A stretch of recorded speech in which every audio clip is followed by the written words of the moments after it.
आमच्याकडे थंडी बघा आज. आम्ही ना कधी कधी हसतो स्वतःवरच. ती मी विसरायला बघते कमेंट, माझ्या डोक्यातून ते जातच नाही. त्यांनी म्हणजे पुढच्या पिढीचं कसं व्हायचं असं त्यांनी कमेंट केली होती. असे इंजिनियर नाही, असे प्रत्येक क्षेत्रामध्ये अशी स्ट्रगल आहे. आणि 35,000 आम्ही हप्ता भरतो बँकेचा. म्हणजे तुम्ही मग विचार करा आमचं किती इन्कम होतं महिन्याचं. काय कोणाला लक म्हणून लक चालते नोकरीवर नाही करायचा. उद्या उपाशी राहिलं तर आपल्याला कोण 2 घास खायला कोण देणार नाही.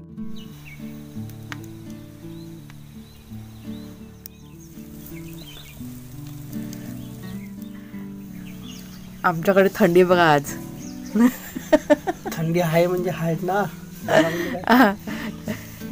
मफलर वगैरे कानाला बांधून थंडी, स्वेटर बिटर घालून इतकी थंडी आहे. थंडी आहे. तू आता बाहेर आली, मी 6 वाजल्यापासून बाहेर आहे. 2 दिवस झाले. हे 2 दिवस झाले ना का जास्त. हा 2 दिवस झाले थंडी. आज तर खूप थंडी आहे. चुली पुढे जरा बरं वाटतं सकाळी सकाळी बसायला. म्हणजे आम्ही उठलो का पहिला चुली जवळच. नॅचरल शेक आहे तो. मी कुठे स्वेटर घातलाय पण बघा मी 7 वाजता आता आली. 7 बदली आलंय वातावरण.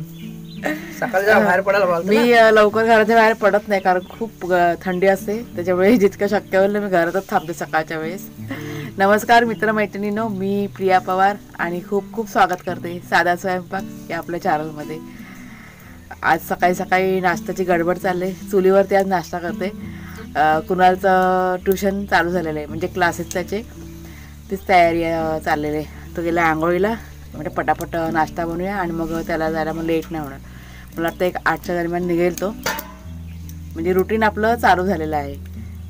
थंडी खूप आहे, खरोखर खूप थंडी आहे. म्हणजे इतकी थंडी ना, म्हणजे मला वाटतं पूर्ण हे 2-3 महिने गेल्यानंतर कुठे थंडी एवढी पडलेलीच नाही ना.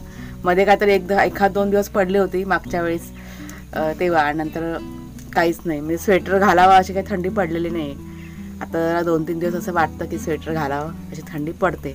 पण चांगलं वाटतं, वातावरण खूप छान असतं सकाळचं, बरं वाटतं. आणि आता पण बघा मी बोलते ना, माझ्या तोंडातून वाफ येते, ती मला दिसते.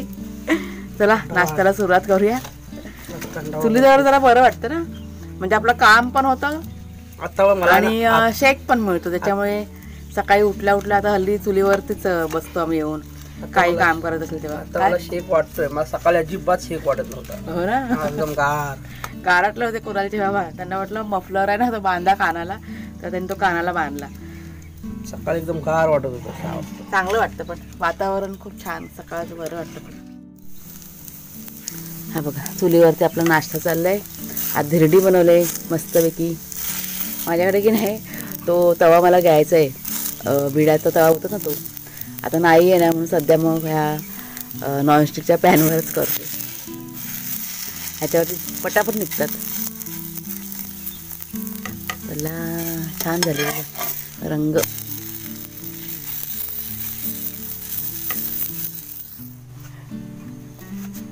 आणि कुणाल निघालेला आहे नाश्ता वगैरे करून.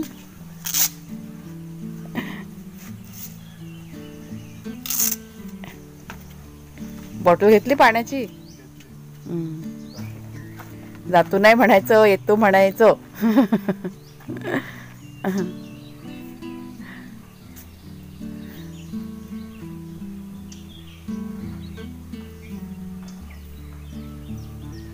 फोन करशील ना किती वाजता सुटणार ते.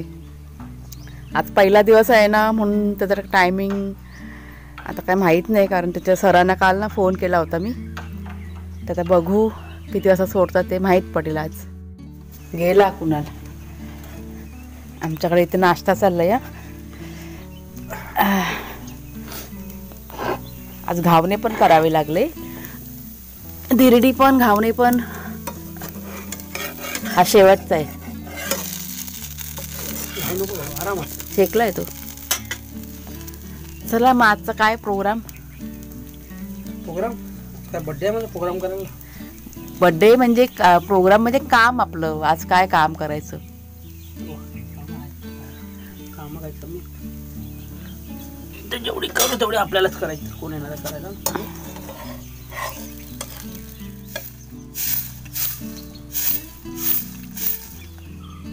माणूस आहे जवळ, माणूस आहे का जवळ.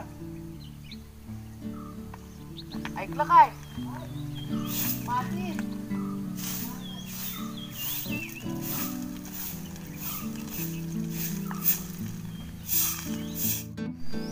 आणि आता घरातलं सगळं आवरलं. कशाला? हा आणते. हा तुमच्याशी बोलता बोलता घरातलं सगळं आवरलं, म्हणजे झाडलोट वगैरे सगळं केलं. आणि आता जरा तिथे काम चालू आहे.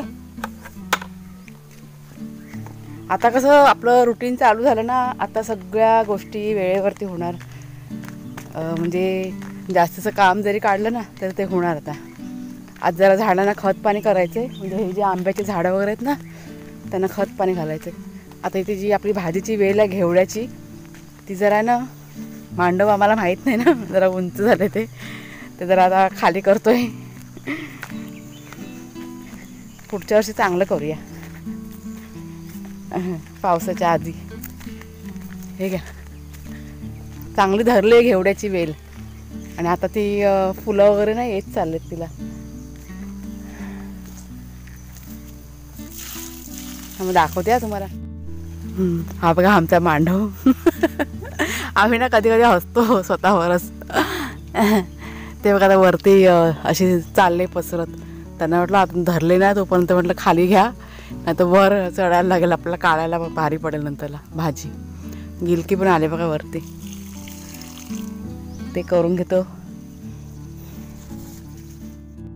हे बघा हे असं खाली बांबू आडवा घातला. आणि हे बघा आपली भाजी एवढ्याची शेंगा आहेत ना. हां मस्त भरले बघा, केवढी झाली ती. आणि बाकीच्या ज्या आपल्या वेली आहेत ना त्या सगळ्या आता म्हणजे त्यांचा टाईम संपत आला आहे. भरपूर भाजी दिली आपल्याला. शिराळी, गिलकी, वालीच्या शेंगा इकडनं भरपूर खाल्ल्यात. त्यांचा पण एक टाईम असतो की नाही. आता ही आता धरायला लागले, धरेल आता बघा. आता कसं व्यवस्थित झालं बघ. आता कसं हाताने काढायला मिळेल आपल्याला भाजी बिजी. तयार झालेत तिकडच्या. सुकल्या त्या मोठ्या झाल्या. होऊ दे, ते बियाणं तयार होईल. पूर्ण सुकलेत. इथे 3-4 आहेत. आली आली. दुधी मस्त दिसते वाढलेली.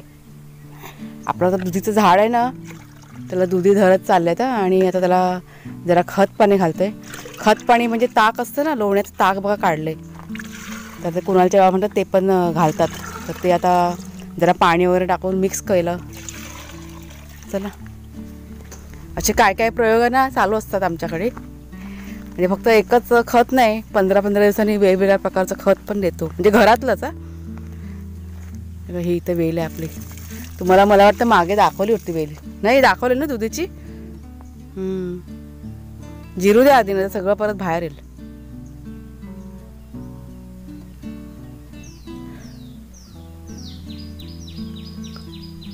खड्डा कर ना, नाही तर चुना वगैरे पण टाकतात. खायचा चुना असतो ना, त्यात कॅल्शियम असतं. परत खडू असतो ना, खडू चॉक, ते पण टाकतात. ह्याला पण टाकायचं.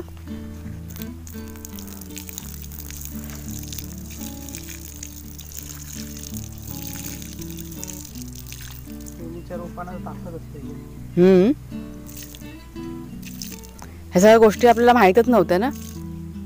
हे आता हल्ली सगळं आम्हाला माहिती पडत चाललंय. ह्या सगळ्या वस्तू पण टाकतात म्हणून.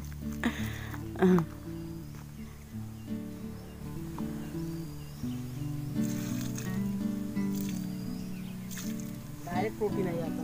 हां डायरेक्ट ताकद आहे पाण्यातूनच.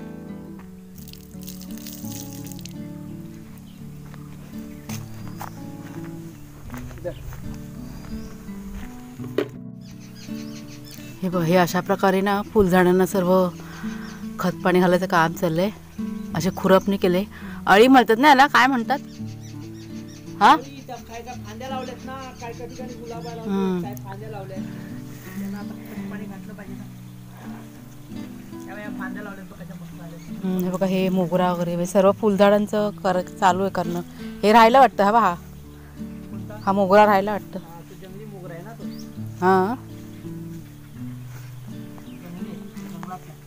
हे पण चाफ्याला पण केलंय. ते त्याला खत वगैरे घालून झालेलं आहे. पालापाचोळा सगळा जमा करतो आणि टाकून ठेवतात. म्हटलं तुम्हाला थोडक्यात दाखवते. नवीन नवीन फुटऱ्या पण फुलल्यात बघा चाफ्याला. इथे पण सगळं केलं मगाशी, म्हणजे हे करून झालं ना हे सगळं. इकडे चालू आहे. हां, म्हणजे इकडे ह्या साईडला चालू आहे काम, इकडचं झालंय करून. टिटीला बघ इथे हे करतात, अजून तिकडचं बाकी आहे. 2-3 दिवस जातील अजून.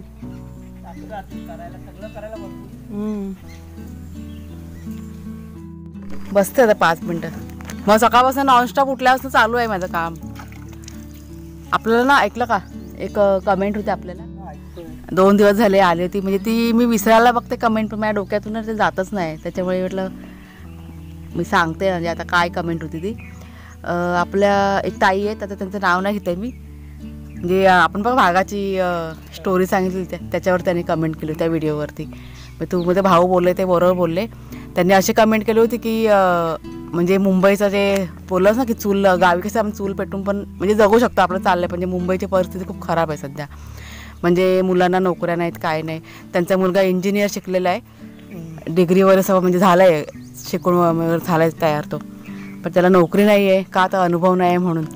आणि तो तर सध्या नोकरी नाही म्हणून घरातच आहे. आणि त्यांना म्हणजे खूप गंभीर प्रश्न आहे. त्यांनी म्हणजे पुढच्या पिढीचं कसं व्हायचं असं त्यांनी कमेंट केली होती.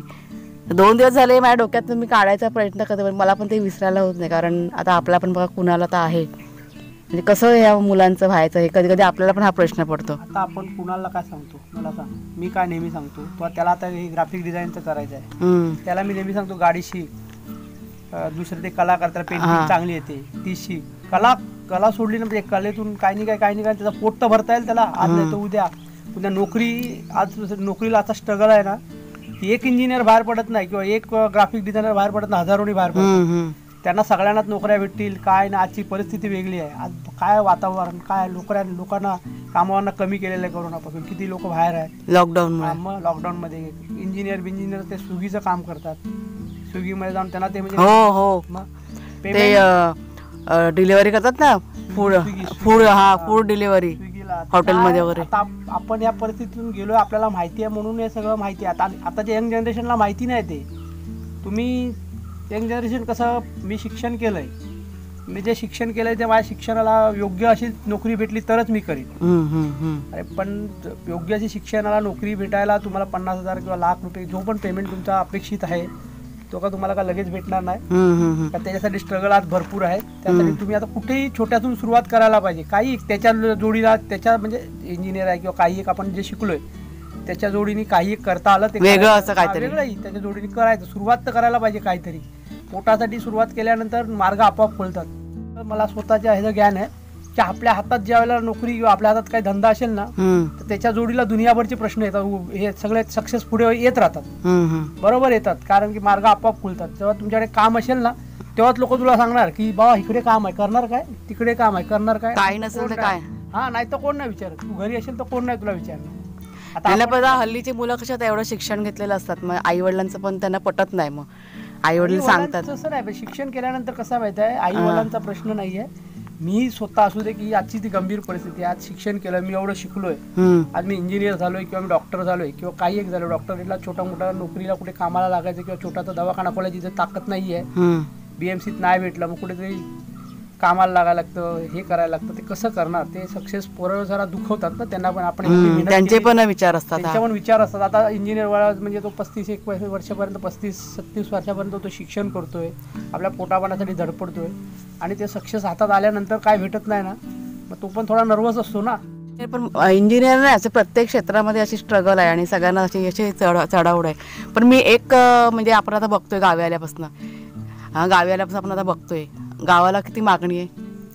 गावाला प्रत्येक गोष्टीची मागणी आहे. पण तुम्ही आता इथे बघ इलेक्ट्रिशियन आहे, या छोट्या मोठ्या ज्या गोष्टी आहेत त्याला खूप म्हणजे खूप मागणी आहे. म्हणजे आता तू इलेक्ट्रिशियन सुतार, इथे समाधान आहे. लक्षात ठेव, मागणी खूप नंतरची, समाधान आहे गावाला. मी बघितलं ना गावाला एकच आहे समाधान. आता आपल्याला नोकरी नाही, जर मला इथे 10,000 रुपये जरी भेटले ना भरपूर झाले, मी कुठेही विचार नाही करणार. मी इथल्या येऊन काम करणार, 4-5 हजार घरात खर्च, 5,000 4-5 हजार वाचतात, मी सुखी आहे, आनंदी आहे. इथली लोक आता आपण बघतो, आता बाजारात जातो आपण बघतो बाजारात लोक आहेत, दुकानवाले आहेत, हे सगळे समाधानी आहेत. 6 वाजले की आपली दुकानं बंद होतात. मुंबईला 12 वाजले दुकानं चालू ठेवावी लागतात. 6 वाजल्यानंतर लोक बाहेर नाही, आपल्या घरी काम करणार, खाणार पिणार सुखी, आपल्या 4-5च्या नंतर आपल्या घरी जाणार बस.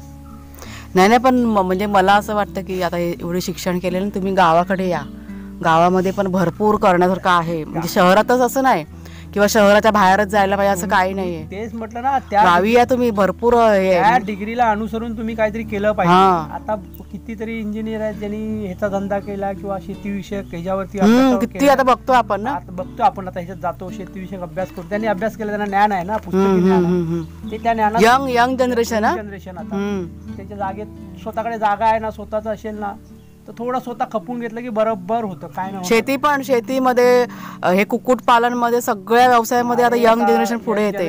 आता ते गुजरातला कोणतरी एक लेडी आहे, तिने फक्त त्या कुठल्या गायी त्या येतात ना महाग, त्या जर्सी गाई, तिने बाहेरगावावरून शिक्षण करून आली आणि बाहेर जायचं तिला शिकायला नाही गेली. आई वडिलांमध्ये मी नाही जाणार. तिने त्या जर्सी गाईचा उद्योग चालू केला. ती फक्त त्याच्यावरती तूपच बनवते.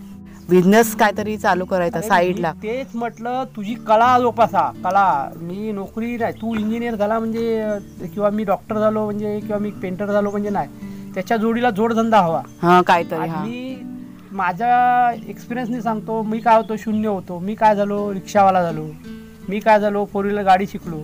मी हे असते मी ते जे शिकलो. आता मी रिक्षा, आता मी ही गाडी नाही चालवत, उद्या रिक्षा चालवायची तर मी उद्या रिक्षा चालू शकतो, मला रिक्षा भेटली तर. म्हणजे कुठल्या पण कामामध्ये कमीपणा नाही, जे येईल ते काम करायला पाहिजे. आता यंग जनरेशननी पण तेच जनरेशननी आपल्याला स्वतःला ढाच्यात ढाळायला निघालंय ना की सगळं बरोबर होणार. व्यवसायात आपली लोक खूप कमी आहेत, नोकरीमध्ये जास्त आहे.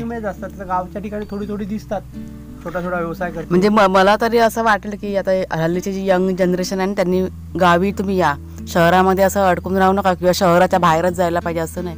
गावी येऊन पण करण्यासारखं भरपूर आहे. आता आम्ही स्वतः बघतोय डोळ्यांनी ना, किती इथे मागणी आहे प्रत्येक गोष्टीला. आणि म्हणजे साधे असे डॉक्टर जरी तुम्ही साधं शिक्षण केलं असेल, डॉक्टर जरी झालं ना, की डॉक्टरांना पण इतकी मागणी आहे ना. पण आता आमचे भाग्याचे डॉक्टर, त्यांच्यावर तुम्हाला उदाहरण देते, प्राण्यांचे डॉक्टर आहेत ते, त्यांना दिवसभर त्यांना वेळ नसतो, इतके ते बिझी असतात. म्हणजे शहरामध्येच दवाखाना टाकून तिकडेच हे करायला पाहिजे असं नाही आहे. गावच्या ठिकाणी भरपूर मागणी आणि भरपूर करण्यासारखं आहे. तुम्ही समाधान बाळगायला सुरुवात केली ना, बरोबर आहे ना. मी 10,000 कमवतोय तर मी सुखी आहे ना, झालं ना की ते समाधान आपोआप तुझ्या बाजूने येणार. 10,000 कमवून त्यातच सुखी राहायला शिकलं की ते बरोबर. 10चे 20 ते होणार, राहत नाही. तू मेहनत करणार ते 10चे 20 होणार तसे पण होणार 10चे 20. पण तू 10ला तरी सुरुवात केली पाहिजे, एकाने तरी सुरुवात केलीच पाहिजे कुठून तरी. आता मी तुम्हाला कुणालच्या बाबांचंच उदाहरण देते, या फारसं लांब नको. त्यांचं शिक्षण 8वी झालेलं आहे. आता मग असे म्हणाले रिक्षा चालवायचे, मग त्यांनी 4 व्हीलर शिकले, स्वतःचा व्यवसाय त्यांनी चालू केला, स्वतःच्या ह्याच्यावरती चालू केला. महिना त्यांचा हप्ता 35,000 आम्ही हप्ता भरवतो बँकेचा. म्हणजे तुम्ही मग विचार करा आमचं किती इन्कम होतं महिन्याचं. आणि ते सगळं आता हे लॉकडाऊनमुळे सगळं गेलं, पण ते पण आम्ही पण स्वतःहून सोडून दिलेलं. ते उद्या जरी ते बोलले की आम्ही मुंबईमध्ये जाऊन मला काय करायचं ते स्वतः म्हणजे तयार करू शकतात. अजून पण त्यांना कॉल वगैरे येतात, त्यांचे जे क्लायंट वगैरे आहेत ना, जे कस्टमर जोडलेले आहेत ना, अजून पण त्यांना कॉल करतात की तुम्ही आम्हाला हवं आहेत म्हणून. पण आम्हाला ते नको आहे, कारण जो अनुभव आम्ही घेतला आहे लॉकडाऊनमध्ये तो भयानक होता, तो आता आम्हाला नकोसा वाटतो. त्याच्यामुळे हे गावी आम्हाला आता इथेच काहीतरी करण्याचा आमचा विचार आहे. म्हणजे एवढंच सांगेन मी, काहीतरी तुम्ही फक्त नोकरीवरती अवलंबून न राहता धंद्याचं बघा, काहीतरी उद्योगधंदा छोटा मोठा काय होईना पण सुरुवात करा. कुठून तरी सुरुवात करायला पाहिजे. आता नोकऱ्या आपण काय कोणाला लक चालते नोकरीवर. आताची पिढीला कसं 35-35 मेन हेच होतं की ते शिक्षण करून वय जातं, फक्त धावणार कुठे, व्यवसाय कुठे करायचा, काय कुठे करायचा हे कन्फ्युजन असतं माणसाचं. आणि मेन काय होतं, शिक्षण घेताना मग खर्च किती झालेला असतो. तेच ना, आई वडिलांनी एवढी किती खर्च, लाखो रुपये खर्च करावे लागतात. मुलांच्या डोक्यात पण विचार तोच असतो ना, आई वडिलांनी एवढा माझ्या मागे खर्च केलेला आहे. काय ते सर्व दोघांनी म्हणजे पाल्यांनी आणि मुलांनी दोघांनी एकमेकाला समजून छोटं मोठं काय ना होऊ दे, सुरुवात करा बस. कोणतं पण काम कसं लहान कमी नाही किंवा ह्यात कमीपणा आहे असं नाही मानायचं. जे आहे ते करायचं, त्यातून आपोआप मार्ग सुटत जातो. म्हणजे कोणी पण, आई वडिलांनी पण नाही आणि मुलांनी पण नाही. म्हणजे असं काय असं की नाही लोक काय म्हणतील, हे काय नातेवाईक काय म्हणतील, आजूबाजूचे काय म्हणतील, हा विचार नाही करायचा. उद्या उपाशी राहिलं तर आपल्याला कोण 2 घास खायला कोण देणार नाही. एक दिवस कोणतरी देईल, दुसऱ्याची कोणी देणार नाही. आपल्यालाच करायचं आहे. त्याच्यामुळे आपण असं अनुभव घेतलेला आहे कोरोनाच्या काळात लोक कोण कोणाला आता मदतीला, आता सध्याच्या परिस्थितीत खूप कमी झालेत लोक मदतीला, कारण परिस्थिती तशी झाली, सगळ्यांना त्रास झालाय परिस्थितीचा. त्याच्यामुळे त्याच्यामुळे काय करायचं तर आपल्यालाच करायचं आहे आणि असं कमीपणा नाही मानायचं कोणतं पण काम करताना. जे आहे ते करायचं, पुढे जायचं. शिक्षण डिग्री काय कुठे जाणार नाही, डिग्री काय आपल्याकडे राहणारच आहे ती, पण आपल्याला जर का जगायचं आहे तर काहीतरी काम धंदा उद्योग करायला पाहिजे. ह्या सगळ्या गोष्टी आहेत. आता ह्याच्यावरती बोलू तितकं कमीच आहे. ह्या 2 गोष्टी तुम्ही लक्षात घेतल्यात ना, मुलं आपली खूप पुढे जातील, त्यांची चिंता मिटून जाईल हल्लीच्या पिढीची. ह्या सगळ्या गोष्टी काय बोलायचं, अनुभवाचे बोल आहेत. ज्यांनी पटलं त्यांनी घ्यायचं, नाही पटलं त्यांनी सोडून द्यायचं. जेवढं ह्या सगळ्या गोष्टी बोलू तेवढं कमी आहे. चला आता आपण आपलं काम करूया. आणि आज की नाही आमच्याकडे सर्व झाडांना खत पाणी द्यायचं काम चालू आहे. सकाळी पण केलं अर्ध आणि आता अर्ध चालू आहे. ते बघा कुणालचे बाबा आहेत माझ्या मागे, ते बघा दिसतील तुम्हाला. म्हणजे आता कसं ऊन थोडं कमी झालं, 4:30 वाजले संध्याकाळचे, त्याच्यामुळे आता पुन्हा करायला घेतलं. आणि अजून एक गोष्ट, काल मी एक व्हिडिओ टाकला होता, काल का परवा दिवशी, मला वाटतं 2 दिवसापूर्वी असेल. कुणालच्या बाबांच्या पायाची जखम तुम्हाला मी दाखवली सर्वांना. तर खूप तुम्हा सर्वांच्या खूप चांगल्या कमेंट्स आल्यात. आणि म्हणजे काळजी घ्या, म्हणजे औषध पाणी करा वगैरे असं, म्हणजे चांगलं सगळ्यांनी लिहिलं आहे. भरपूर असं आपुलकीने पण मला सगळं विचारण्यात आलं की काळजी घे, सगळं व्यवस्थित होईल म्हणून, चिंता करू नको. त्याच्यामुळे आम्हाला पण असं बरं वाटलं खूप. मी थोडीशी काळजीमध्ये होती, पण तुमच्या जेव्हा कमेंट्स वाचल्या ना तेव्हा मला असं खूप बरं वाटलं, म्हणजे आधार मिळाला एक प्रकारे, मानसिक आधार. त्याच्यामुळे खूप खूप धन्यवाद तुम्हा सर्वांचे. तर चला, व्हिडिओ आता आजचा मी इथेच संपवते. आजचा व्हिडिओ तुम्हाला जर का आवडला असेल तर जरूर लाईक करा, शेअर करा, नवीन असाल तर सबस्क्राईब करा चॅनलला.